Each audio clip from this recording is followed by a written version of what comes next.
Yeah, what's up with that? Hey, if you got, I have a meal that I was drinking on. It's oh, not like I put some meal in a Soda Stream bottle, some but what? Some meal. Oh, you can talk about it when you go live if you yeah, want. yeah. Well, hold on. If you got this part of the video, you've got the live unedited edition. Home Gadget Geeks. It's Thursday night. It's the 6th of July, and I'm here with Gavin Campbell, and glad you are here as well. If you've caught this part, this is the pre-show. We kind of chat about what we're drinking or what beverages we brought to the show. So, Gavin, all right. So you were drinking. Tell me what you're drinking. What's Okay, going on in that well, bottle? first of all, I had my Tim Hortons, right? Of course, of Of course. course, of course, being in Canada. But Yeah. I was drinking. I usually drink Soda Stream, but today I was drinking it's a meal. So it's basically a water additive. You know, Oh, you like okay. put a few squirts in some water and it gives it like a nice flavor, Yeah. and it promotes drinking of more water, but Yeah. not being like a Coke or something. Yeah. You know, Yeah. So so no calories, kind of thing. yes, Just flavor, right? yeah, Base just flavor. Okay. Well, that's Yep. good. That's good. Is it working? Are you drinking more water? I yeah, it helps. It makes the water taste better, much more bearable, you know, like so it's pretty good, right? Is So Canadian water that bad? I mean, like, water usually tastes pretty good, but what's going on there in Can? you Is it know, just full of? Is it smoky? Is it just like full of stuff? Because no, you're no, the trees aren't burning down behind your house or anything, are they? You're okay, right? There. yeah, I'm All all right. All right. right. Good. It's either you either like water or you don't like water, you know. So there are days when I Mm, really crave a glass of water, right? yeah. And Yeah. hot days, but then you're just like, I need some flavor in this water, you know. Mm. Yeah. I don't drink enough, so I'm always thirsty. So it always tastes good when I. Yeah, It's not the right. It's not the right reason to be thirsty, but yeah. well, I am drinking a local Lucky Bucket from they're an Omaha brand here. They're pre-prohibition lager. They're still if you go out to their tap house, they're still selling six packs for like $6 each. Which if you bought beer lately, it's here in the United States, it's 8, 9, or $10 a six pack.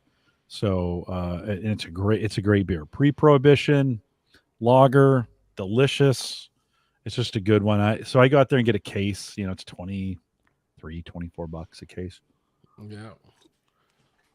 A If you good just saw one. in the background, my blinds just shut. That was one of my automations just kicked in. Mm, at Yeah, a certain time, yeah, or is yeah. that 8 o'clock? At 8 o'clock, it Well, kicks at in? Or sunset, at 9. sunset. Oh, okay. All right. So Yeah. I have certain shades that adjust and stuff at sunset and close, and certain lights come on and stuff like that.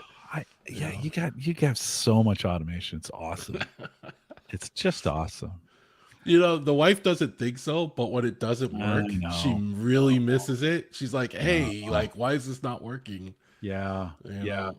During this whole UGreen debacle that I've been struggling with for a while, I had the router, the internet router, and plugged into it. The router and the modem, Yeah. and I had to take it off because it kept resetting itself. And then hey, the internet's not working, so I had to pull one of the old UPSs out, and so now the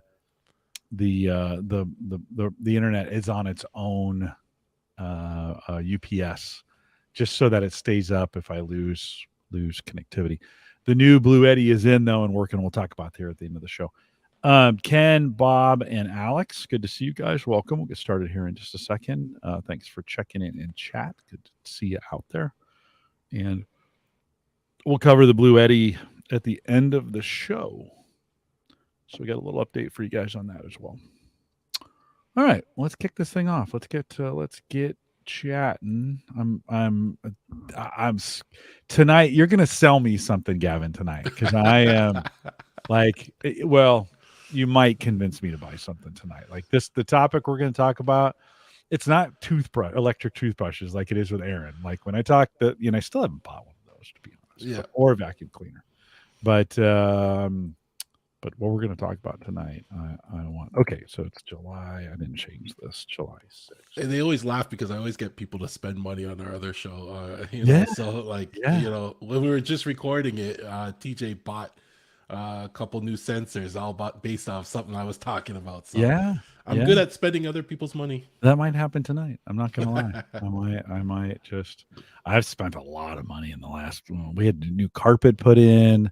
Oh, I got to have my windshield replaced for $500. So ooh. I cracked. I got a chip, and the guy. I should have listened to the guy. He comes out to the repairs are free, right? Our insurance company will pay for the repair. So he comes out and he looks at it. He goes, "Ooh." He goes, I don't know this. I don't know.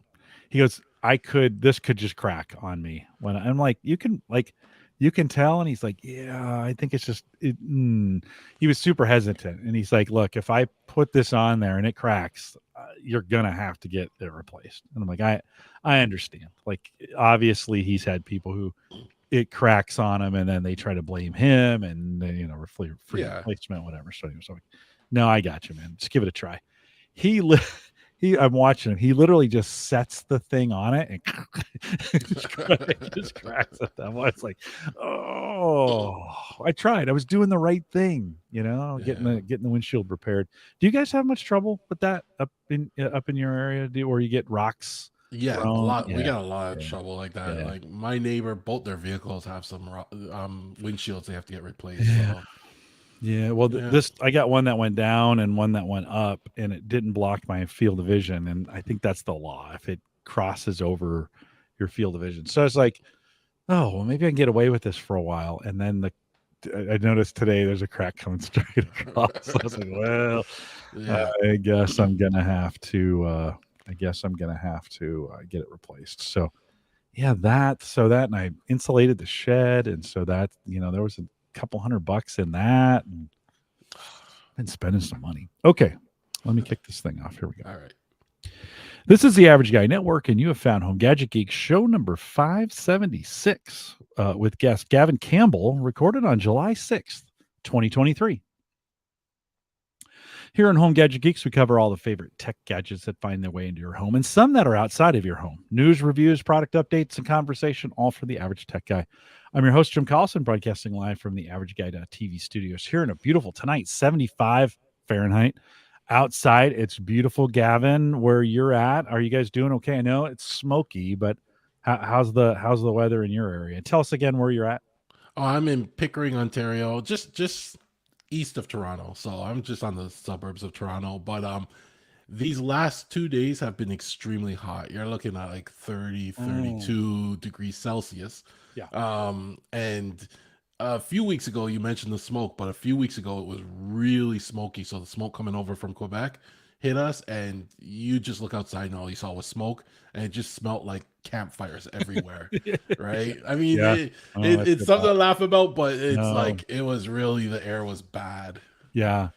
So, okay, couple summers, for the last couple summers, California has like been burning down, right? And it's been burning towns. And is that I mean, it's full news here when it happens in the United States. It seems like most of Canada is on fire, and we're talking about it. And the air quality is bad, but it doesn't seem to be getting.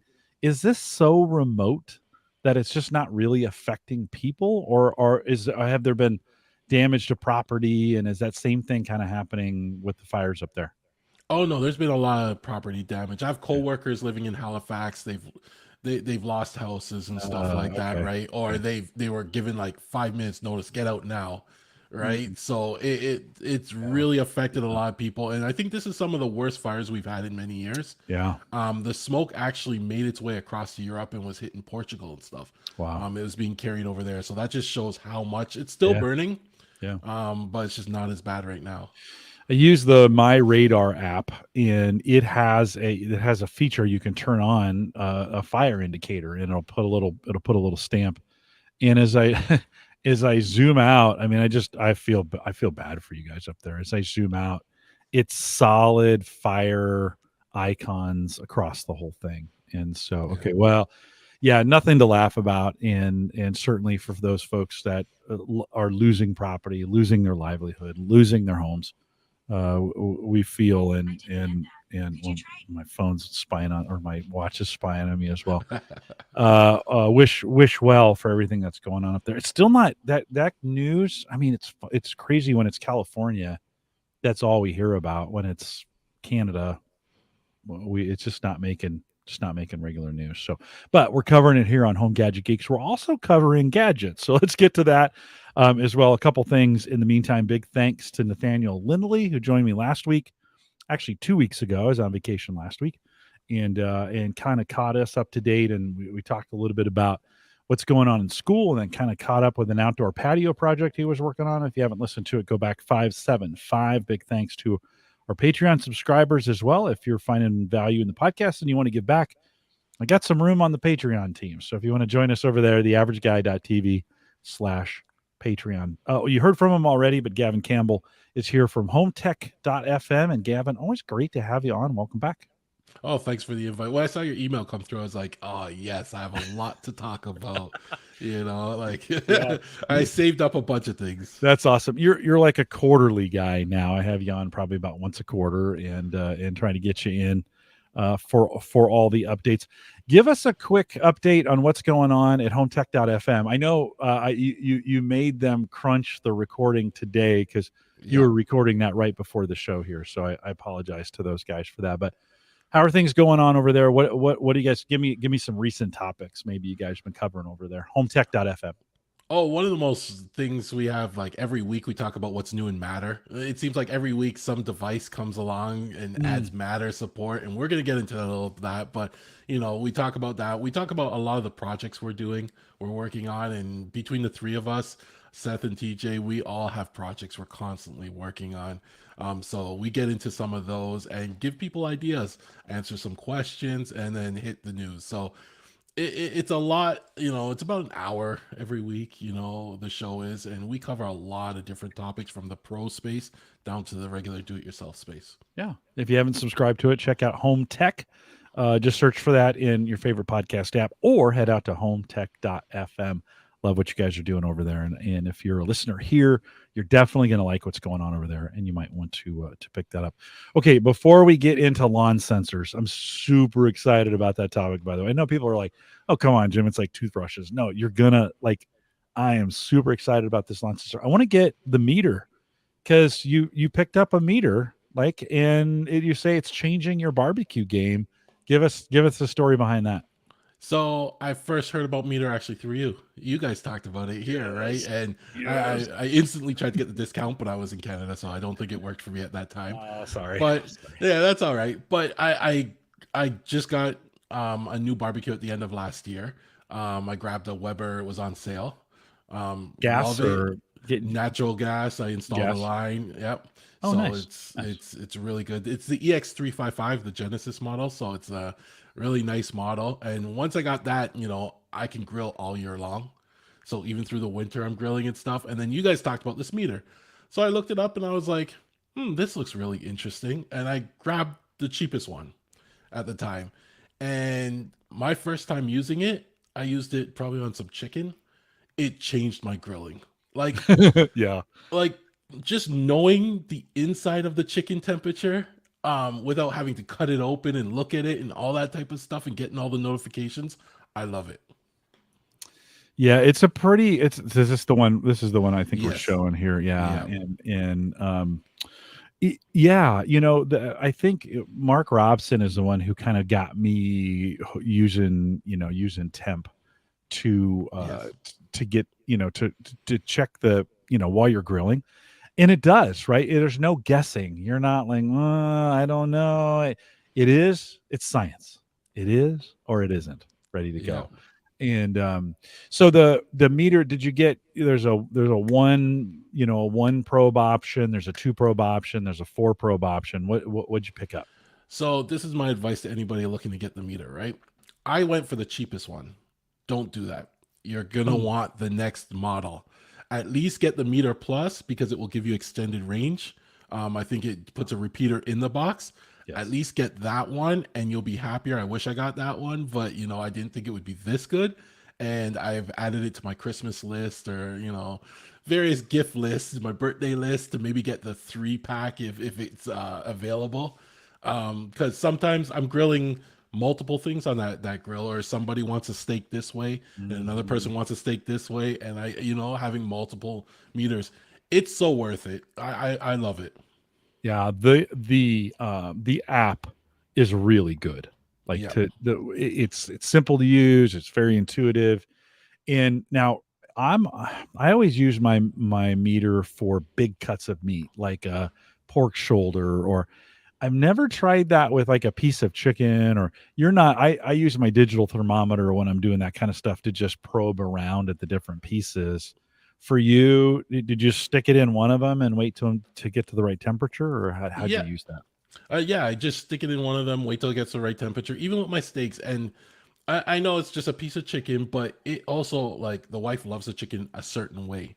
And this got it perfect, juicy for her and Oh, everything. good. You Yeah. know, I didn't overcook it because, I've been known to overcook it according to her, Yeah. Well. Yeah. right? But Yeah. but it tells you take it off now, let it sit for 5 minutes, and she was like, that was impressive. She was impressed. So it's well worth the investment. Yeah, I think you can pick up the block. I think I need to check on this. I think you can pick up either of the blocks, the meter plus or the meter block, which has four. And I think you can pair that one with the other ones, Yeah. and to so that they'll all that you can basically add that in as a third or a fifth one to the block, and then still use it to charge. So you're not out anything by buying, but you're right, that meter plus the block this weekend. Funny you mentioned that. So this weekend I wanted to figure out how I could get a because it was connecting to my phone, so meter to the block, block to the phone to the web, and then you could access that information from anywhere. But what I really wanted is meter to block, block to my Android. I have a Fire tablet, and I wanted that to be the base that would then go because that stays down here. So I monkeyed around with where can I put the block in the house so that whether I'm on the grill or on the smoker, I still get connectivity through the Android device. Then I can take my phone with me and check up on the temperatures anytime. So it's pretty cool that way. I assume what'd you use? You have an Android or an iPhone? What'd you use to I have an connect I the have an block? iPhone, but the weird part is when I first turned this on, my Home Assistant install picked it up and Really? discovered it. It said, "Hey, Oh. there's a meter here," and then you added it to Home Assistant, and then all of a sudden you had entities, Ah. so you could actually set automation so that when it's done cooking, it could flash your lights up for you or something like that. Like it actually shocked me, and that's because I have a Bluetooth Yeah. dongle on my Home Assistant setup. So, but it was Yes, really you cool to do. see that. Yeah. Every time we talk, you talk about these Bluetooth integrations, and I'm like, because I'm not running. You have it in a Docker, right? A VM You're on Unraid. a VM on Unraid. Yeah. Yes. And I have let's see, how am I running it? VM on Hyper-V, Yes. using Windows, and Windows will not pass the Bluetooth. Mm. That's what we get done with the show, and I'm like, I'm going to make this work. And I even bought a Bluetooth sensor, plugged it in, did all this work. No, Hyper-V doesn't pass Bluetooth. So I was like, so we're going to talk a little bit about Unraid here again. And again, every time we talk, I think, oh, I'm going to set up Unraid and just get this thing done, right? Because it would also be helpful for me in my Govee devices. I use Govee for my humidistats for the cigar boxes. Those are all Bluetooth. And I'd love to bring that in. There's now a Govee integration for Home Assistant. I love to bring all this. All right, we're gonna have to get this working. We're gonna have to get this fixed. I have to change my home automation setup so I can pass Bluetooth through. Because right now I'm dependent off the Bluetooth off of these devices, whether it's the phone or the Android tablet. I can kind of get it done that way, but it'd really not be a lot better in Home Assistant. So all right, we'll have to get that. We'll have to get that done. Well, good on you for getting the meter. Still available. I canceled my affiliate stuff with Meter. So if you're thinking of buying it, just go out there and get it done. It's worth it. Yeah, and they run deals here in the United States. They run deals all the time. So subscribe to their newsletter. Wait for their discounts to go in and pick it up that way. Good on you, and enjoy that grill. Take good care of it. You got a cover for it and all that other good stuff because Oh you get yeah. some. Yeah. You get all the little add-ons when you buy a new grill. You get new Mhm. grilling mitts. You get new like barbecue cleaner, even barbecue cleaner spray. Your new spray bottles. You get everything. So it's a year-long thing. Alex, I missed your question. Can you use it in Home Assistant? And the answer is yes. So Yes. You have to figure that out. Oh boy. Okay. Well, thanks for coming to the show, everybody. Gavin and I got some work to do on the back. No, no, just kidding. Alex says, could you could you do Bluetooth to MQTT, then bring MQTT into Home Assistant? I don't know what MQTT is.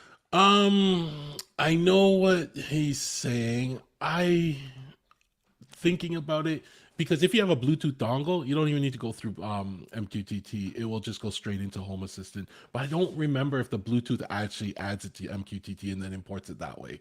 I'd have to look that up. I can't remember the route it takes, but MQTT is just a broker. If you things will publish messages to it, and like Home Assistant would subscribe to those messages. So when it sees like a new temperature get posted to that server, it picks it up, for example, that type of thing. Maybe he was saying to me, and maybe I could do it that way since it's not passing it through. But you know what I should just do? I should just run it.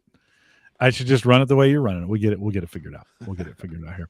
Okay. What I'm super excited about, because I had this dream, like my yard out front, my grass out front it's the tale of two cities. There's a side that faces that just gets blistered all summer long, and then there's a side that's shady that just looks awesome.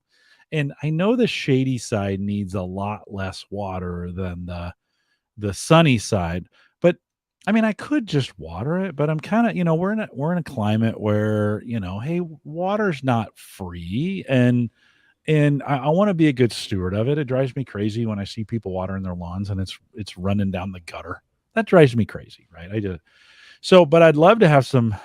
I've been looking around and thinking about getting some sensors for the lawn I just have them in there. I think full time. Tell me you've been looking at some of these. Sell me on these sensors because I want to put some in the yard for sure.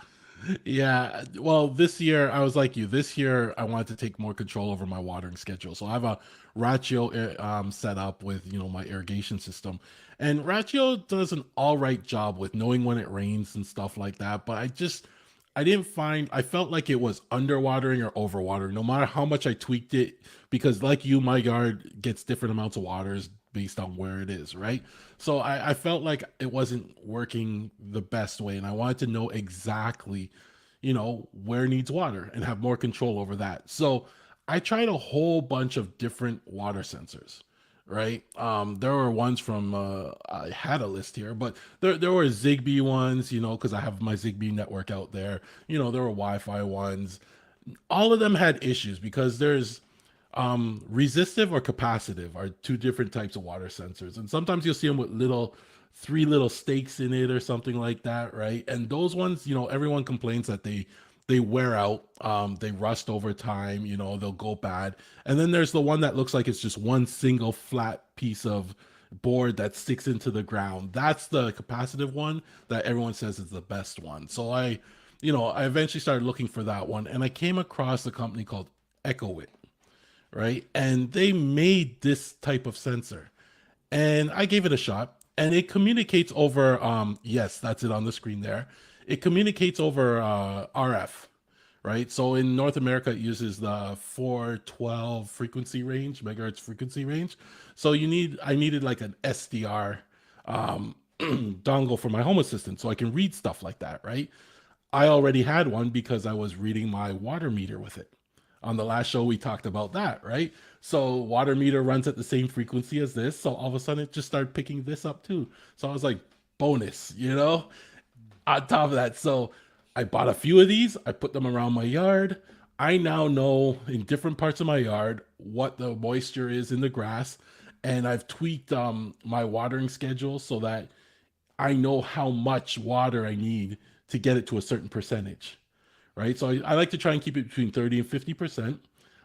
And I know like when it drops between 30%, I can run my schedule and it'll add 15% on there, in percentage and get me to the right thing. And I don't have to water the entire lawn. The side of my house holds moisture better than the front of my house because the front of the house is in the sun, right? So I could just run certain zones when they need it. And I've already found that it's been saving me money, saving me water. And my grass has been looking much greener this year by taking a little more control using these sensors. Okay, these sensors, like when I was seeing, let me bring it back. It looks like the size of my hand when I'm looking at this thing. Like when I look at this, it looks like a gun. Is it? It's not Yes. that big, is it? It is kind of big. So this is the one downside, like the sensor, the black part of the sensor sticks in the ground. The Mm-hmm. top part of the sensor is what sticks out of the ground. Now Right. that to me was the downside because you gotta watch it when you're mowing the lawn. You Right. gotta mow around them. You could trim them afterwards, right? Like they could handle a trimmer, right? But Yeah. you also gotta not step on them, right? Because if you Right. step Oh, on I'd them, they'll crush it break. for sure. Yeah, Yeah, and I'd trust crush me, it. I know twice. I've gone through twice, so I have a few backups. So that's the only downside to these, but they work so well compared to everything else I saw out there that like I decided to go with it. So I have some people coming tomorrow to spray for mosquitoes, and one thing I have to tell them is, hey, look out for these sensors, don't step on them, Yeah. right? And same with my lawn people, when they come fertilize, I have to warn them about it and stuff too, Can you right? pick them out? I mean, can you, like in theory, could I take them out of the lawn, set them aside, mow, then put them back?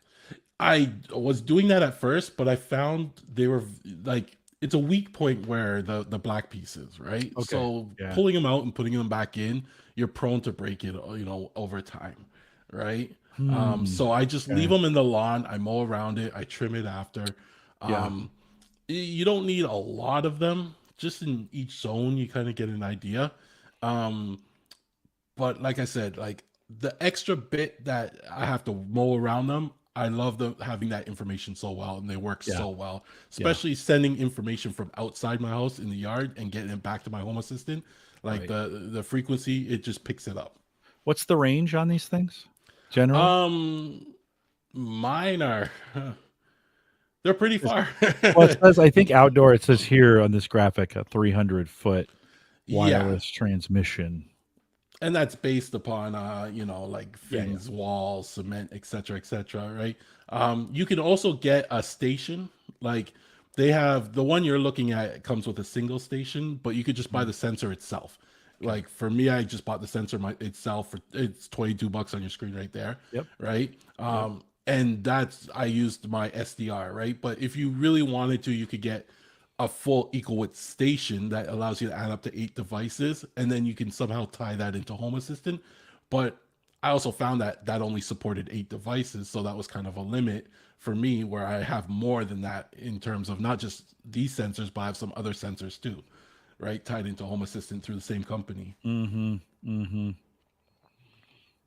Oh, I like it. I like it. Yeah. It's one of those. I have not put in irrigation, so I'm still a hand watering kind of guy. But I would love to have a couple out front. I don't even know if I need the full 8, but a couple out front and a couple in the back, just to kind of keep tabs on the general, kind of the general soil. And then I imagine you could set up some alerts and such to say, hey, or to watch it and say, okay, we're down to this. So, like, do you have a percentage that you kind of follow that then you water? What have you found works for you? Right now I have it notify me. Home Assistant will send me a notification that, hey, you've dropped below 30% in this zone, Okay. right? And at that point, I press a button and it now schedules that zone for the morning, right? And then same with like if another zone were to drop, during that same day, I press the button for that zone and it adds it to that schedule for the next morning. And then that schedule the next morning is automatically set up so that it finishes right before sunrise, right? Could you just set that to be completely automated when it hits 30, just schedule itself for the next day without you having to make the decision? Yep, I Yeah. haven't gotten that far yet. You I, still like I pushing the buttons, don't you? Yeah, I'm still Yeah. Yeah. pushing the buttons and keeping the control over it for a bit still, Yeah. just because if you had two in one zone, one may read lower than the other one. So you kind of want to get the average of the zone too, which I was gonna work on. But I still like just pushing the button and saying, okay, I'm gonna water this piece and this piece now. Um, I don't trust these things for watering until they reach a certain percentage. I would not recommend doing that only because they may not report frequently, or the report may miss a report. Or I've seen horror stories of the other ones where they actually broke during a watering and it just didn't stop watering for days, Okay. right? So I wouldn't do that. I would more do it to judge, if I run this for 50 minutes in this zone, how many percentage does it get me up to? And Mhm. then you get an idea of a better idea of when you need water and how much water you're Yeah. going to need. Yeah. Yeah. Is this their first version? Is this device their first version of it? Um, do you know, or is this something they've been working on for a while? Because like I said, I love the idea. It's the design. Like I'm gonna break them for sure. Yeah, and I felt that same way too, but I've tested a whole bunch. A lot of them seem to Okay. stick out of the ground, Okay. right? Yeah. Like that, right? A lot of them do. Now, I'm watching one company right now that's testing, I think they're called Geodrops, right? And they're testing a similar type of sensor right now. It's in beta, but it sits flat on the ground. Ooh, yeah. Let me bring it up here. Let's add that to the Yes. screen. Yeah. See that's kind of my speed Yep. right there. I've been watching them. I'm, watching the conversations in the Facebook group and stuff like that about these because they got it out to the beta testers. Yeah. I applied to try and get on the beta list, but I didn't make it in time. But these are kind of what I ultimately want is something that sits flat that I don't have to worry about. Mhm. Mhm. Right. Mhm. Unfortunately, there was very little out there. Right. Because we also, the other requirements, I didn't want to run wires. I wanted something battery operated too, right? Mhm. And then it had to be able to reach inside my home too, back to my home assistant. So, Do they have wired versions? you can get wired versions Okay. of water sensors where you can hook Yeah. it up to your irrigation system, Yep. and then you can actually bury it more into the ground, out of the Right. way. Right.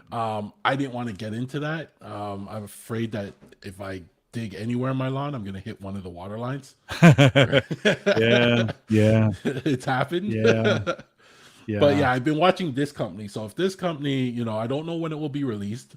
I don't know how well it will work, but if they work out all the bugs and stuff like this, their form factor is pretty much what I want. Yeah, I do. I like that form factor. Yeah. Yeah, that's fair. We I had for a while I was in a battle with the moles. And actually just today I went out one made a big, big pile of dirt out there and I was like, "Oh, you." And I've kind of figured out if I just rake the dirt back into the grass and just let them run in the holes, they're fine. They're fine, right?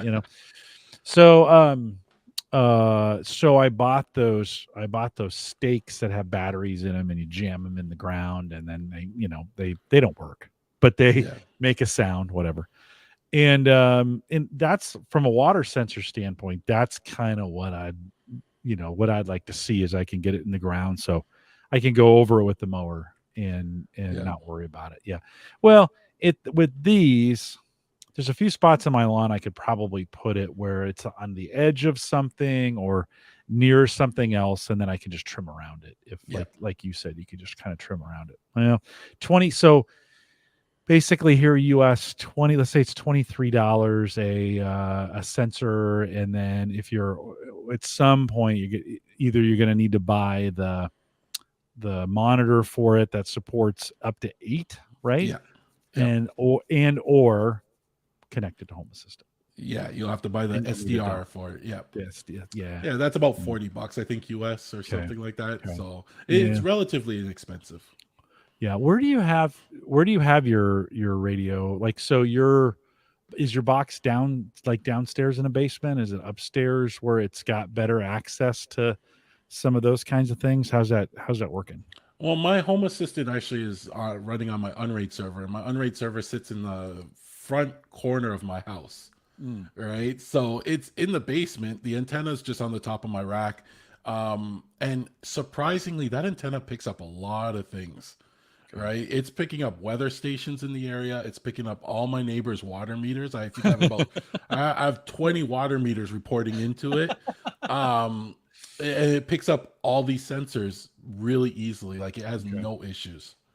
Yeah, I think we talked about that last time, and you're like knocking on the neighbor's door. Hey, you have a water leak somewhere in your house. I don't know how I know, but I'm sensing that you do. You might want to look into it, kind of thing. So yeah. Well, okay, you've got me intrigued. I may have to give those a try because I really don't. The backyard's just fine. It's shaded, and I really don't Yeah. struggle back there. But the front, I'd really like to get some because it's all lawn, right Yeah. in front. I'd like to get some control. I have to give those a try. You've also got an ironically picked up an air sensor indicator that right that air quality is what's that? Oh, before we get into the air Yeah, sensor, yeah. it's the Ecowitt. I also got a soil temperature sensor with them. Oh yeah. Yeah, Yeah. so they don't just make just this, right? They also have a soil temperature sensor. So Hmm. again, it runs on the same frequency and everything like that. And I know some people like to know the temperature of their soil for Hmm. seeding their lawns and stuff like that. Germination. Yep, for Yep, this is germination perfect purposes. for that. So Yep. I grabbed one of those, and it gives me some good value there. And they also make water temperature sensors. So I use one of them actually in my pool, and it gives me the temperature in my pool. And I've compared that Mm. temperature to what it says on the ladder, one that Mhm, you have to mhm, actually look at, and they're mhm. dead on. It's Mm, dead on. And it's just a little piece I put on the ladder and a little cable that goes into the water. It measures it, and they work really well. And again, the signal reaches the basement, where my server is in the mhm. basement. So How's that water temperature powered? Is it just one of those, like, battery as watch well. batteries? The watch Yep. battery? Yep. Okay, I think is it a double A or something like that? Maybe a okay. double A battery. Yeah, and it comes with attachments, so you can attach it to a pole or you can attach it to the ladder or something like that. So, if you want to put it in the skimmer and hide it away, you could do that too. So some people, hopefully I give them some ideas. Yeah, no, I want them to have, like, solar on there because 'cause they're outside all the time, right? Yes, Why yeah. can't they have just a little solar thing on there that would keep them charged for a while? They That'd be last they last a long time though. Up here, yeah, our yeah. summer is so short too, so I'll be taking them out in a few months anyway, just to Yeah, close up the pool. you'll take out all the lawn stuff too, right, during the Yes, winter? Yeah, exactly. yeah, Yeah. no. That's got me thinking, and we started with the conversation with the meter, and as we were talking about these sensors for your lawn, when I'm cooking chicken or when I'm cooking burgers, I just use the instant, the Yeah. the the thermometer, right? Instant measure. Why couldn't they have one of those for your lawn? Where if you go out and you want to measure temperature and moisture Moisture. levels, yeah, you just take this thing out and stick it in, and it'll tell you on the end, stick it another spot, and then you could make that same decision. Yeah, yeah, you can't. They You actually can't. do. Do they? They actually do. I was waiting Oh, for you to pause for a sec, but they uh, actually do. You can buy them okay. on Amazon. They're relatively cheap too, and you just stick them in the ground, and it will say if it's how moist it is, or whatever you Yeah, want, the temperature, yeah, etc. They yeah. have it. Maybe I'll start with one of those and go out there and just because I like to poke around and measure, Yeah. kind of see where things are at, and then learn that, and then think about because I might even I don't know. Uh, as we look at these, I'd love to put some sensors in the ground, even that are wired, that I don't have to monkey around with the batteries, Yeah. that kind Batteries of last a deal. long time on these things apparently too, so I it's a good know. thing. I know, but it never seems like we say that's like LED light bulbs, and they're like, "Oh, you're supposed to last 10 years." No, no, not. I haven't had a single one last 10 years. It's not true. So you never know. Yeah, and Ralph says soil nutrients level too, right? How many nutrients? Have you seen Yep. anything like that? Where the No, I haven't been yeah, looking for that, but I'm yeah, pretty sure in the industrial space they have that stuff. yeah. Like when I was looking at this stuff, I started getting into the LoRaWAN sensors and stuff like that, and that started getting into $150 per sensor. But they measured all sorts of things, and if you want stuff like that, it's gonna get a little expensive. Yeah. Yeah. No, for sure. Yeah. No, you say you're gonna send me down a rabbit hole. Okay. What about this air quality sensor that you've been using too? So I picked up one of the Aqara air quality sensors. I grabbed that probably last year, and it's been sitting here in my office and saying, "Yeah, your air quality is great." For the longest time, and I kind of always looked at the thing saying, "Hey, does this thing actually work? Is it worth it?" And then we got the fires, the smoke rolled in, and it just went crazy. And at first, I was like, "It works." I was actually like, "It's actually working. It's warning me now that we have bad air up here." So um it's actually good to see in the house, the air quality. You can actually sometimes you can actually feel it when you're breathing when it gets really bad. So I'm probably gonna grab another one just to put downstairs. And I've never really watched air quality until we had these fires, Mm-hmm. right? And now it's kind of Mm-hmm. like in the back of my head, it's like, okay, we're gonna go play golf. It's gonna be hot, and what's the air quality today? I never really thought about that till Yeah. now. Yeah. Yeah. You buy these things and then you think, um, they, they're like, does this actually work? Because it never goes off. You're like, and then you forget about it, and then one day it actually is like, oh hey, your air quality's bad, Yeah. like really bad. Yep. And yeah, that's cool. How much are those? I think this one's about $50. Okay. And that's Canadian, so I think it's probably cheaper So it's down there. $3 Yeah, in exactly. the US terms. Exactly. Yeah, And they're it works giving on them away here. it works on Zigbee, so I added it to my Home Assistant. So I did add some automation so that when my air quality hits certain levels, it sends me a notification saying, "Hey, air quality is now at this level," type of stuff, right? Hmm. Hmm. Yeah. No, it's a good. Do you like besides the scenario you guys are in right now with the forest fires? What else are you thinking from an air quality standpoint? What were you looking for, or why'd you put it in the first place? I wasn't really looking for. I don't know what I was looking for. It also measures temperature and stuff, so I kind of Okay. saw it and I was like, "Let me see," because at that time everybody was talking about air quality sensors and Mm-hmm. purifiers and stuff. So I was like, "Let me just see what this is about. Let me just grab one, see what my house says." And when I Yeah. got it, it measured it in like 5 leaves. So it said, "You got 5 leaves. You're clean. Your air is all great, and it's at this level." And it just sat there like that for the longest time. Now Yeah. it's sitting at 3 leaves, but it dropped down to 1 leaf at one point, and I could see the graphs. Like when I looked at the graphs in Home Assistant, you saw the day the fire smoke rolled in, you saw that Hmm. just spike up, and it dropped a little bit and just kept going up and up and up, and it's still fluctuating today. Like it's slowly coming back down, but it's taking a while for it to go away. Yeah. Yeah. Do those have to be cleaned on a regular basis? Do they have, I mean, if they're measuring particles, do those particles eventually jam up the sensors? Do you have to clean them at all? I would think they might have to be cleaned. I never saw that in the Yeah. manual, but every now Yeah. and then when I'm vacuuming, I'll just take the little vacuum or duster and yeah, just Yeah. blow it Yeah. out. You kind of wonder what the life of those sensors are.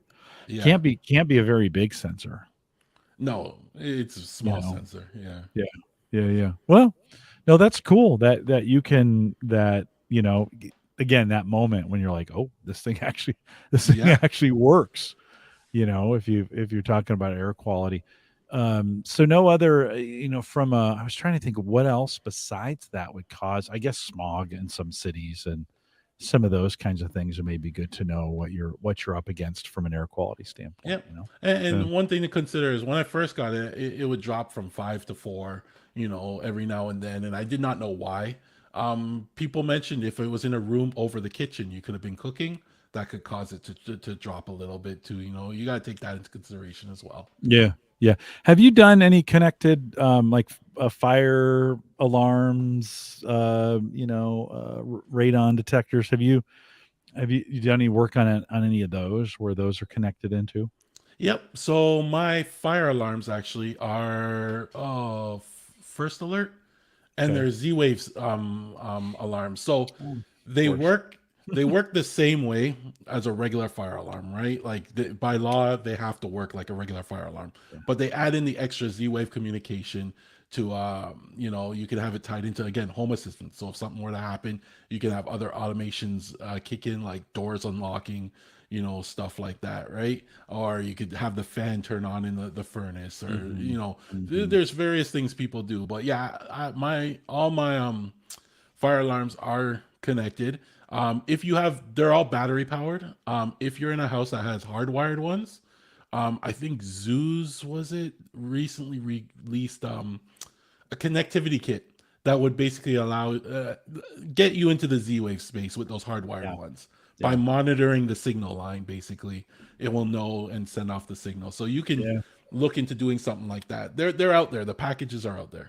Yeah. Yeah. It's crazy to start thinking, and then like I always put these things in, and then about the time I forget how they work is when something goes wrong with them, and then you got to like, okay, how did this thing work? Yeah, Like, what's this? Where's this at? What I forgot it was even here. Now, like, smoke detector, you want to make sure that's working regardless, like that's going to go off, and a lot. It's not dependent on you.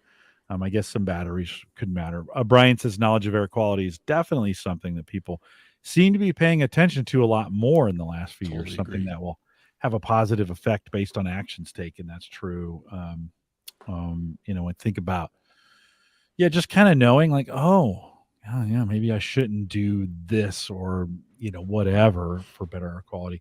You had mentioned this idea of matter, and I know matter is, stuff that's in the air, but what are you talking about when you say matter?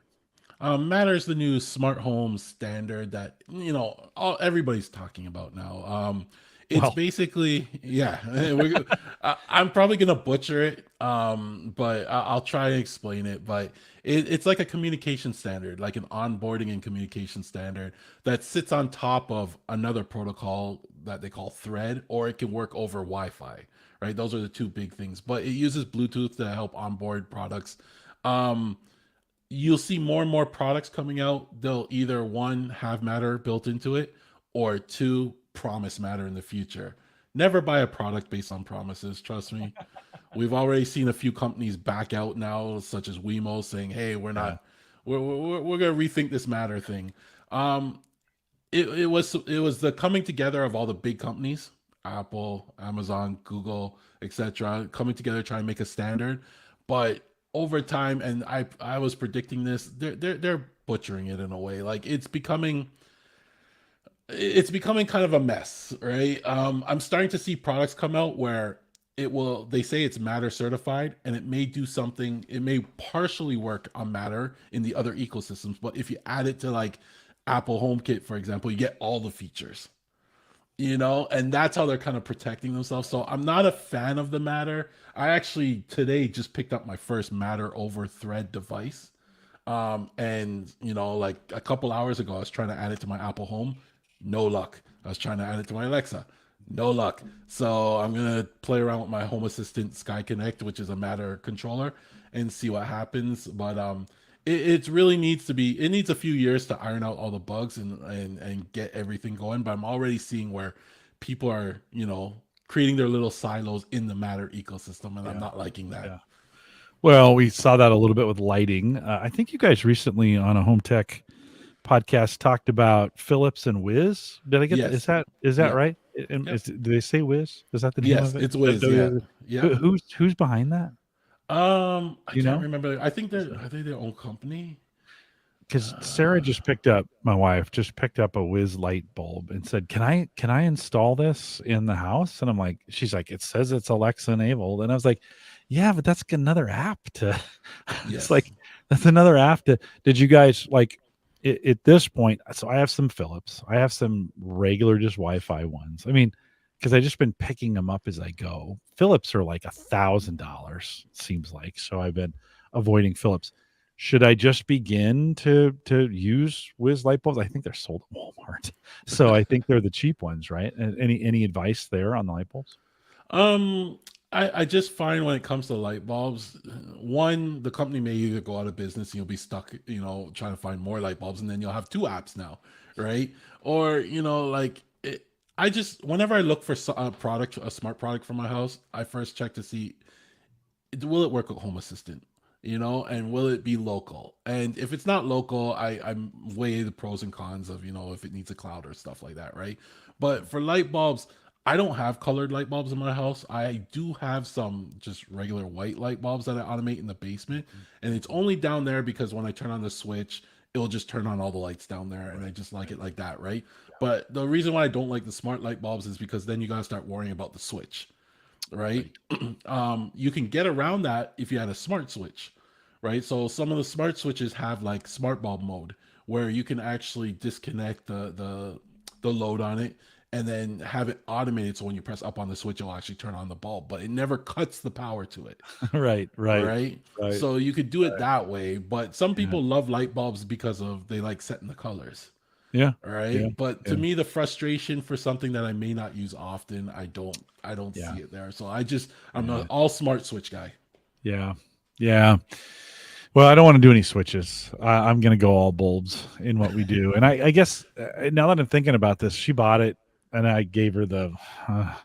like, now I'm going to have to do another app. And then I was thinking, well, I don't know. Maybe it's time because we're all white lights too. Like I haven't done any colored bulbs yet. And Yeah. we do the dimming ones and, the front door light comes up 50% at sunset. When we had a cat that had a litter box down here, it would come on at night for the cat automatically. Um, I've got a couple switches that I use for like the studio lights here where I can just say, hey, a lady, turn on the studio lights. Christmas tree is definitely its own. This year I finally bought a dedicated one and wrote Christmas tree do not use for I think I told you anything that. else. Yeah. Yeah. Right. Finally, I took your advice and it's in the box. It's off. It's killing me that it's just sitting in the Christmas tree box doing nothing. Um, but maybe she has been bugging me about light temperature for the longest time. She doesn't like the temperature that's in there. And I think one of those things that those lights would give us is the ability to kind of, for me, to set the temp exactly the way she wants it Yeah. and then leave it right at that point. Yeah. So I don't know. Wiz could do that for me, right? Those lights aren't terribly expensive. It just means I'd go on the Wiz app if I started replacing the other lights with Wiz enabled, right? Is that It yeah. may be not all bulbs will do that. You want to check the bulb. Like Yeah. even Wiz would have some bulbs that do it and some that Yeah. don't. Yeah. And if it works with Amazon, right, then that would be your central thing. Anytime you buy bulbs, just make sure it works with Amazon, and then you can have the automations all work together. So you can have like contact sensors trigger the bulbs or something like that, right? Yeah. So as long as you keep the hub, central. KDJ says I'm just smart enough to use regular light bulbs for regular lighting. Yeah, well, KDJ, you listen to this show, so you maybe get one. Start with one. Brian says love using the RGB lights for holidays and sport teams themes. Yeah. I think if I'm going to go that route, like our living room is all standing lights. We don't have any lights on the ceiling except, and then the dining room has a light over the dining room. So we've got some options with that. There's some things I could do to make that pretty cool with the different lighting options. So, do I do lawn first or do I do lighting first? I don't know. Hey, talk to me before we run out. We get too late on this thing. We've had a lot in the past. We've had a lot of folks who care a lot about Unraid. We haven't talked about it much. Every time you're on, we bring it up. We've had the guys from Lime Tech. Lime Tech Yeah. on before. John has come on, but I know they had a big update here. What's going on in the world of Raid? Unraid. They just released 6.12, and it was a lot of under the hood stuff, security fixes, small features here and there, but they really, really pushed the ZFS support that they added, right? That seemed Americans, that's ZFS. So the Americans know what we're talking about. Yeah. But they really added that, and they were really pushing that hard, and a lot of people, were looking forward to that. Me personally, I didn't see any need for that. It seemed like it required a little more memory. And I was looking at, why you would want to use ZFS, right? Like, I saw some of the use cases, just none of them really applied to me, right? But if you're a power user, you may really like this. Some of the power users are really talking about this. But either way, always make sure your Unraid's up to date. It's got security updates, patches, things work better, things run faster. Just always stay up to date. Yeah, it's a big update. They've been talking about this for a long time. I Yep. go in and out with Unraid. I was making some changes down here in the studio just this week with the UGreen power generator went back and the new Bluetti came in today. And of course that always messed up some stuff. The UGreen was clicking off at least once a day. And so everything was shutting down without warning, which is never good. Right. Yeah. And the Moro data box that I keep, that's kind of the box I keep down here for all of my files, and then it backs them up to Backblaze. I couldn't come back online. and I thought, oh crap, did the power outage wipe out that? It's a little Intel NUC. I thought maybe that got wiped out in one of the power going down. Well, it turns out it had an IP conflict, and I was able to bring it right back up, so it was fine. But it got me thinking, like, this thing's not going to last forever. Maybe it's maybe it's time to put Unraid back in and move some storage over to it. I need about 4 terabytes. I mean, that's for all the podcast stuff that we do. I think my Backblaze backup is that. But the Moro data box is just 1 terabyte, so it only caches 700 gig. So I only have 700 gig on premise. If it needs it, it goes and grabs it and gets it back. But I don't know. I've often thought, well, I better have a backup plan, and maybe Unraid. Maybe it's time to think about Unraid again, so I can do this pass through with Bluetooth and get that rolling, and a radio controller. Still, although with the changes that are going on in Unraid, that used to be able, you could do that for free.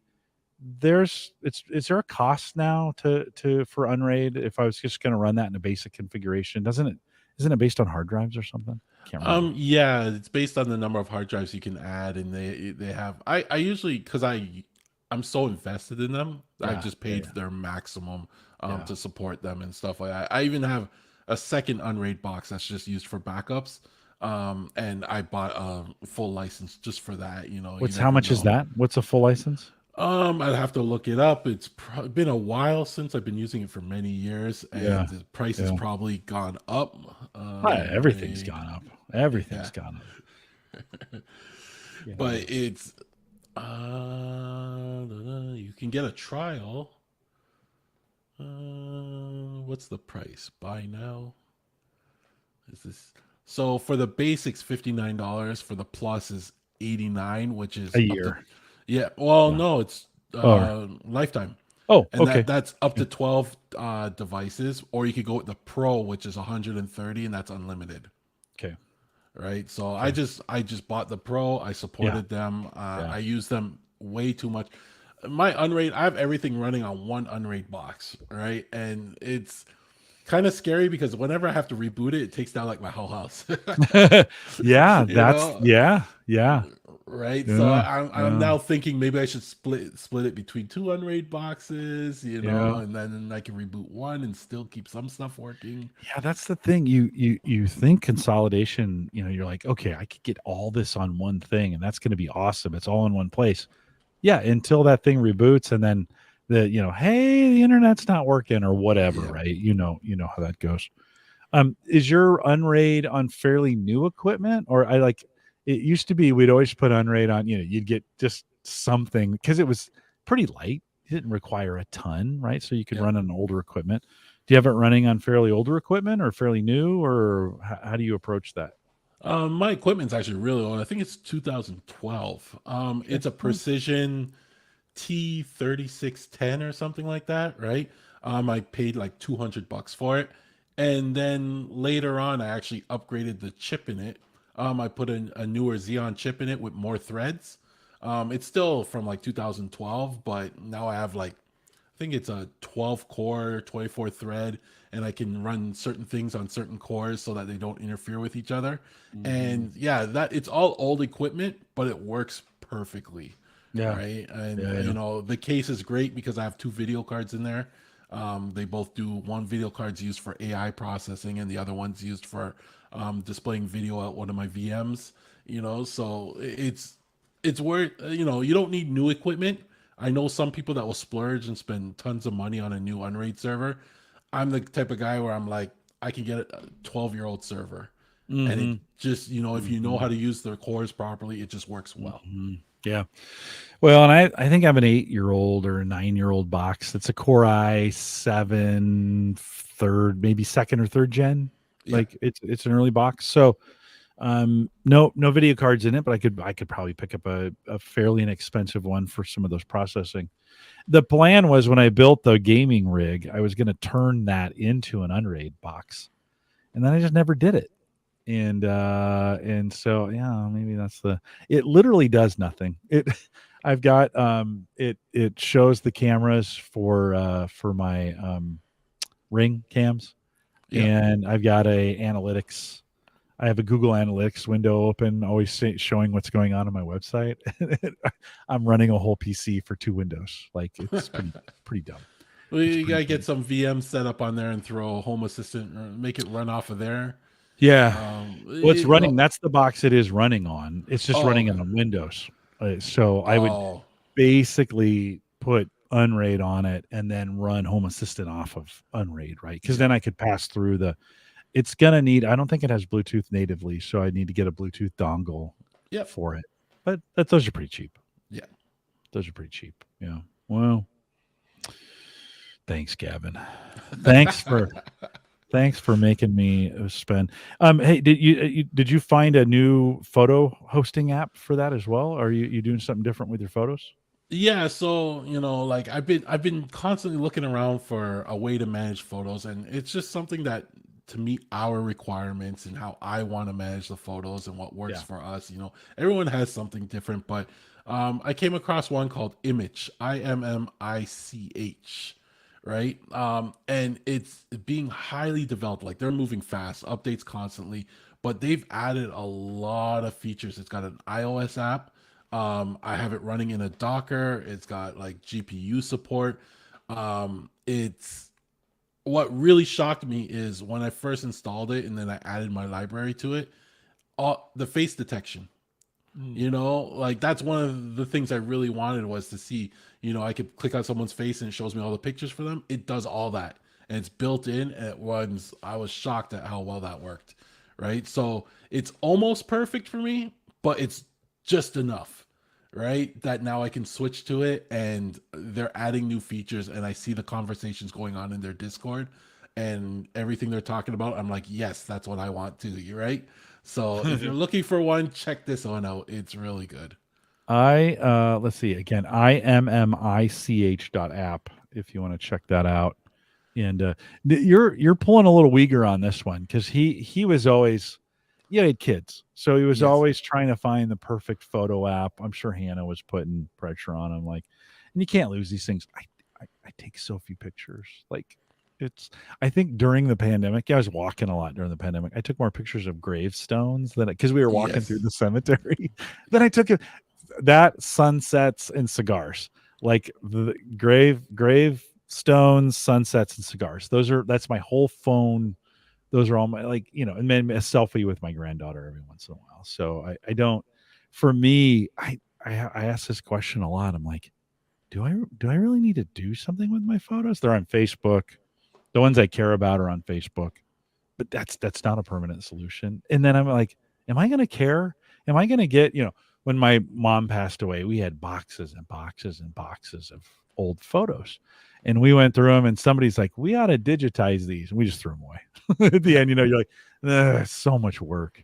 So I you don't know. know One of I the don't know. features I like of something like Google Photos and stuff, or even Apple, when it does like this day 5 years Yeah. ago, Yeah. or Yeah. it Yeah. creates Yeah. memories. Yeah. Image does that actually. It has that built in, and I did not even know this, but then it started showing up on the app, and it said this day 7 years ago, and it would create a montage. And I love seeing those because Yeah. you don't have Yeah. to go scrolling back through all those photos to Yeah. see memories, where it kind of brings it to you and says, "Hey, do you Yep. remember this?" And I Yeah. love that. Yeah, both my mother-in-law and my wife's sister-in-law, they've got those photo frames, and they it's got an email address, and the kids send pictures into it. That's really the way to, like, if you're going to do this, you got to have your pictures rolling all the time so you Yeah. can see them, right? They can't be on a server somewhere, not ever to be seen. You got to get Tony Rayner, who's normally out in chat. Oh He's missing yes. tonight. He Mr. on Picture. Twitter, Yeah. that dude, he's got pictures all over. He is he and yeah, it's pretty amazing stuff. Sometimes I wonder if he even stays at home. Like he's just No, always on the go. no, no, no. Yeah, well, and that's good. Well, he works really hard, in the hospital for Yes. 8 days in a row, whatever. Then they give him a bunch of days off. He is good about separating those things out. So Tony, good work. Before I talk about the UGreen change over to Blue Yeti for solar generators, anything else, Gavin, that's coming up for you as we think about what you're looking ahead towards besides clearer skies in winter, maybe? Yeah, a couple of things I'm looking at playing with. I'm looking to jump into the 3D printing thing. I kind of got the bug. I saw some for sale on Marketplace, and I'm probably gonna make a grab one hopefully this weekend. I have some use cases that I wanted it for, so Yeah. I'm like, Maybe some protective covers for those moisture sensors, sensors. exactly, or some little like Yeah. Yeah. pylons you could put next to them or something. But Uh-huh. I was looking at jumping into 3D printing, and then I've been playing around with ESP32. These are these little micro boards, right? So you can make, it's almost like really do it yourself. So you can make your own sensors out of it, right? So you could make your own soil moisture sensors. I'm basically looking to build one to measure the pressure in my pool filter, Oh, right? oh yeah, that'd So be good. yeah, That'd be good. Yeah. so I noticed Yeah. there wasn't a device out there that I could automate that I could find for a relatively good price. So I'm like, I'm just gonna build one. So like, you get this little micro board and it's a little soldering. You buy the sensors, a little programming, and it integrates right into Home Assistant. So I've been looking at playing around with a lot of these, and it's relatively cheap too. What's relative? Um, I think I paid $15 for the actual Oh, chip, and wow. then the sensor cost me maybe $20 for the pressure sensor, the water Okay. pressure sensor. Yeah. So Yeah. then you put that together, you buy a little box, maybe 35 bucks. I got the whole thing put together. Yeah. Yeah. These little boards are getting so good. Yes. So many things you can do with them. Yeah. I Yeah. saw what people were doing out there with them, and I'm like, oh, I really want to get into that. It's a learning curve. I saw somebody make a remote control with one, like almost like a Logitech Harmony replacement, Yeah. and he had Yeah. a whole circuit board and the chip on it, and he 3D printed the case for it, and it looks amazing. And I got the bug. Yeah. No, right on. I just bought one of those little power sensors. You can, and I forget the number on it, but it basically comes in a case, got an LCD screen on top, and then a board on the bottom. It has an input for power, so you feed regular your home power into two of the things, and then it comes with a clamp that goes around your whatever you want to measure, right? Goes around that and then plugs into the other two ports, and then it'll measure voltage and amps and all Yes. that stuff that's going through it, right? I'd had this set up for the generator coming in the house for when we lose power, because I wanted to monitor that as we were running it. I wanted to know how much am I using, so I know how much I can let the neighbors grab, during those kinds of outages and such. And I totally smoked the first box. I put the wrong I put the wrong leads in, just smoked it. Would never work again. So we tossed it. Ordered another one from Amazon. It came in, yeah, $20, Yeah. and got that installed today. And when I took it apart after I smoked it, when I took it apart, it's one of these boards. Like, it's just one of these boards with some special stuff soldered on it, and it measures the the electricity coming through. It's super cool. And I ended up bringing it out of the box, putting a full. So I have a four gang box, so a square box, drilling a little hole in it, bringing the wires out through that, and then just using command strips to tape that sensor, or tape that the LED screen to the front of it, and it, Yep. it works great. I was gonna cut the box and pop it in. I'm like, that's too much work. Yeah. That's too Yeah. much work. I'm just gonna Draw tape the it. line somewhere. Just gonna tape it to the front. Just gonna tape it to the front. That works. Well, that's cool. Yeah, they've got and I'll put a link in the show notes for these devices. Gavin, they've got a ton of them now. Yeah. Like, all these things you can get with all this kinds of different connectivity and all these outputs. That's crazy. And the chip I got, oh, I can't remember the name. It's the ESP32C3, ESP32C3. Yeah, 3 series. Um, They have a 6 series. They've got a this one from Seed Studio. It's extremely small. That mm, board is actually the size of my thumb, it's like crazy. my Yeah. thumbnail, right? And then the antenna actually plugs into it, and it's crazy how small. I didn't realize it was that small when I got it. So they're doing some amazing stuff with this. Mm. Yeah, no, super cool. Well, we'll have you back in a couple months and catch up with you, see where you've progressed with that. We'll see if I finally have an Unraid server box set up by the time.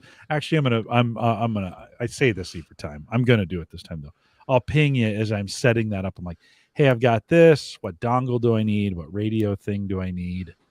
And because I've been using the heck out of Home Assistant. Like I love Home Assistant. It's just it doesn't. I need Bluetooth. Like I Yeah. need it so I can pick up those hygrometers or those hydrostats. I've got some other things like the meter would be awesome to have that run through that. So okay, we got some work to do.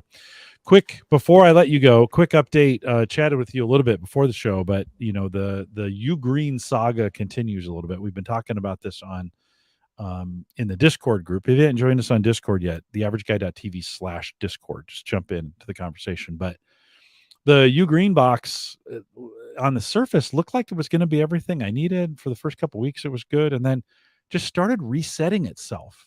Now think of this. Think like your computers are plugged in and they're running, and then they just stop. Yeah, it's like a power outage. And first it was every couple days, and then it became every day. In the last week or so, every single day it would reset, and it was just doing some weird things. Now, the good news is UGreen was awesome on support. I pinged them. They said, hey, can you send me a video? They sent me some things to try. They were very responsive. They gave it a shot. At the very end, they just said, it's broken. Send it back. And we'll refund your money. They didn't even offer to replace it, which makes me think maybe there were some production things out to shoot with it. Good little box, great design. Loved what it was going to do. Loved the fact that had a display you could leave on all the time. The app was actually pretty good for a V1. So, but the box just didn't do the UPS pass through the way I needed it, which is to actually stay on all the time. Right? Imagine if your Unraid box was resetting every day. That would be a nightmare for you. Yeah, right? that Yeah. even just hard booting it sometimes is scary when it hangs. But Yeah. No, right on. It was now. Fortunately, I've gotten really good at bringing everything up back online. I have a procedure now that I go through. Okay, turn this on, turn that on, turn this, turn that, go that, click here, get these going again, get this process happening. I have a few things in Hyper-V that just automatically come back. So actually, my network recovers really, really well. It did cause me to put a separate UPS on my Wi-Fi router for the house, right? So I have a modem coming in, a T-Mobile modem that comes in. It's on its own UPS now, so that'll make it a while. And actually, it has a battery built into it, which is kind of cool. And then back here where the Wi-Fi router is, the family doesn't like it when they wake up in the morning and they're like, Dad, there's no Wi-Fi. And you're like, So I put that on its own UPS, and that's staying up just fine. So when the box is going down, so that UGreen shipped back today, and the new Bluetti AC180. So it's a 1800 watt inverter and about 1100 watt hours of battery in there. I'm only using 600 watts as it is, so that gives me about an hour and some change to right now to get things converted over or whatever. That's kind of what I wanted it for. Plugged it in, it's charging, everything's plugged into it. We'll see how it goes. You never know, right? And with these kinds of things, you kind of hope, right? By the way, same price. It was $7.99 for that, and so at the end of the day, the app is kind of cool. I wish I could show it. It's showing I've got 626 watts being pulled in and 626 watts being pulled out as it's passing it through. And then if I were to unplug it, it would consume all of that, switch over, and run everything for the next hour and some change. I'm going to be testing it this weekend to do that, to do just that. I'll figure I'll let it run for a day or two before I do that. I just literally just unplug it and then just sit here and see what happens. Yeah. Right. So listen, you said this before. Most people just run UPSs, and that's absolutely fine. I wanted to get into this solar generator area. I think eventually I'd love to have the battery, I'd love to have solar charging batteries and at least part of my energy being used from those batteries. Right. And But the battery technology is changing so fast, and there's so many great things. It's like, and the break even, it's here in Nebraska. The break even is not very good. So you kind of like, that doesn't make financial sense, Yep. kind of thing. Now it will, if power prices keep going up, that'll make, although that everything goes up with it.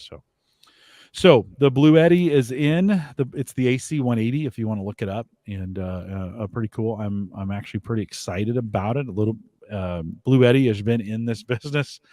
Yeah, UGreen makes chargers, and they've been doing that a long time. This was their first foray into the big devices. Bluetti, this is where they came from.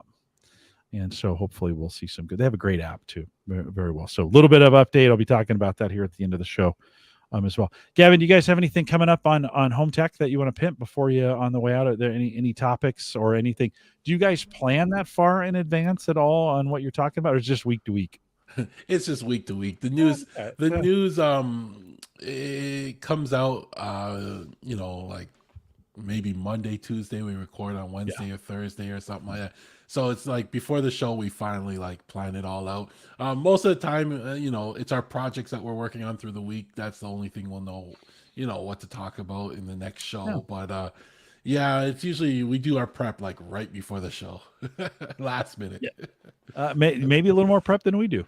So, no, it's all good. And it's if you haven't listened to it yet, head out to hometech.fm or search Home Tech on any podcast player, and you can get that. Those guys do a nice job over there as well. Gavin, thanks for saying yes. We'll have you back here in a couple months and catch up with you again. Thanks for coming on. Not a problem. Anytime. Can you hang tight while I close things up? Are you okay on time, or do you need to go? No, I'm good. You've been at this a while. I just want to make sure. No, I'm good. I'm good. Okay, that's right. You recorded a whole nother show before you jumped on with me, but hang tight for 1 sec. We'll remind everyone if the Average Guy.tv platform, both web and media hosting, powered by Maple Grove Partners, and Christian's going to be on here in 3 or 4 weeks, and so you want to come back and listen to that. Come out and join us live. But get secure, reliable, high-speed hosting from people that you know and you trust. That's Christian. Head out to, and I think he's still $10 plans. Head out to Maple Grove Partners, all one word.com to get that to get those deals or to check that out. He'll help you do just about anything to get that done.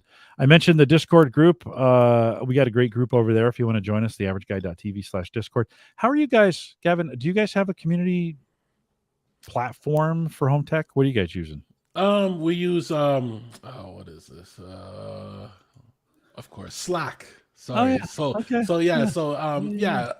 Patreons are in a Slack channel, and we have a lot of conversations going on in Slack. So become a patron, you get invited to the Slack channel, and they're talking about everything in here. That's cool. All sorts of random topics.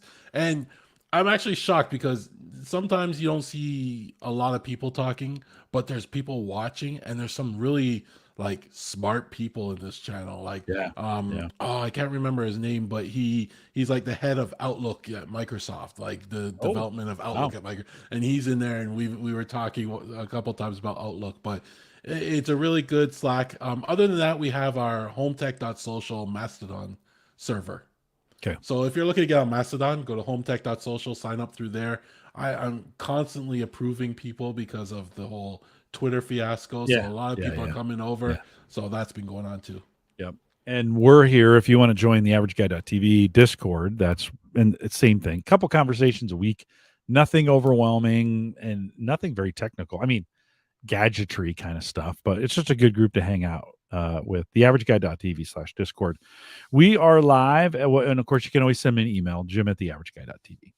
We are live every Thursday, 8 p.m. Central, 9 Eastern, out here at theaverageguy.tv/live. I mentioned Christian's coming back, but we also, Aaron Lawrence will be here next week, so you want to make sure you're here for that.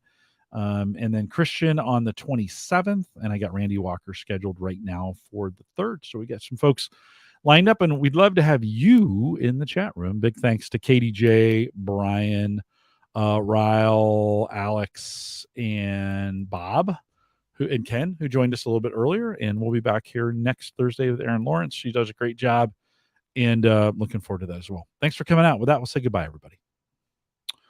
Gavin, thanks. We won't do much of a post show because you've been sitting in that chair way too long. Thanks for doing that.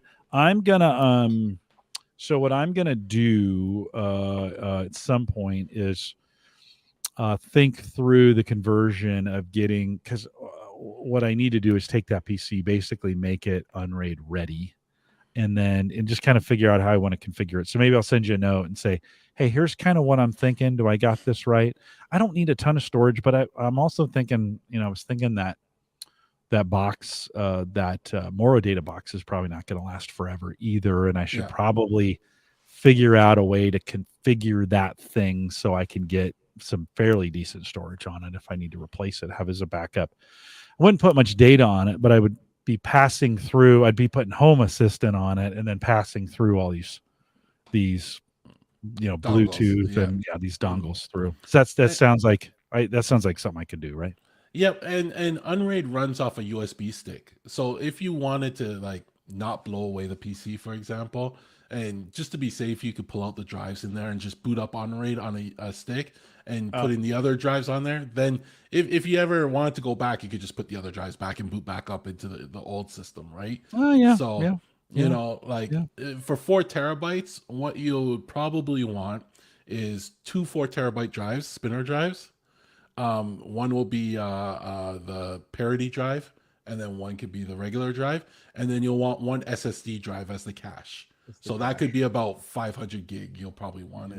Well, and I think in there right now is I think I have 2 1 terabyte SSD drives in there right now. And this is an old Windows instance that I could do away with for the most part. So I'm not worried about that. And if I ever wanted to go back, I would use it as a chance to blow it away and rebuild it. And rebuild it anyways, because it's old. I mean, this Windows instance I've had for a long time. Right now I have 3 2 terabyte drives, spinners. I have 2 2 terabyte spinners. Okay, so I got a little thinking to do on that, and then if you have questions, you know how to reach me. I do. I've got an NVMe drive that would make a nice, but I could use both SSDs for cache, right? Couldn't I? Could have 2. Yeah, I have 2 cache drives. I just have them mirrored in case one dies. I don't lose it sitting on my cache, right? Right. So I have them mirrored. So you can use both for cache drives, and then 2 the spinners for the storage arrays, right? Yeah. Okay. Well, I got some. I guess I'm gonna have to spend some time looking at what's on there. Make sure there's nothing that important there. It was my old PC. It was my old podcasting rig before I bought the Mac Mini. Just do a Windows backup to another computer and save a file, just in case you ever have missed something or you ever have to go back. Right, you could just run a Windows backup to another computer. No, I just don't want to blow it away. Sometimes it's best to start fresh. It is. Just don't burn the ships. Just burn the ships and call it good. There's so much technical. There's this word. We're using this word technical debt a lot now. I'm hearing that a lot being used, and that's not what it's like. Technical bloat. We just have so much stuff, and you're like, oh, I don't want to lose something. And granted, there's probably something on there. I haven't, but no. Anyways, if you're listening live, guys, thanks again for coming out. We'll see you back here next week. Join us for Aaron Lawrence. We'll see you guys. Take care.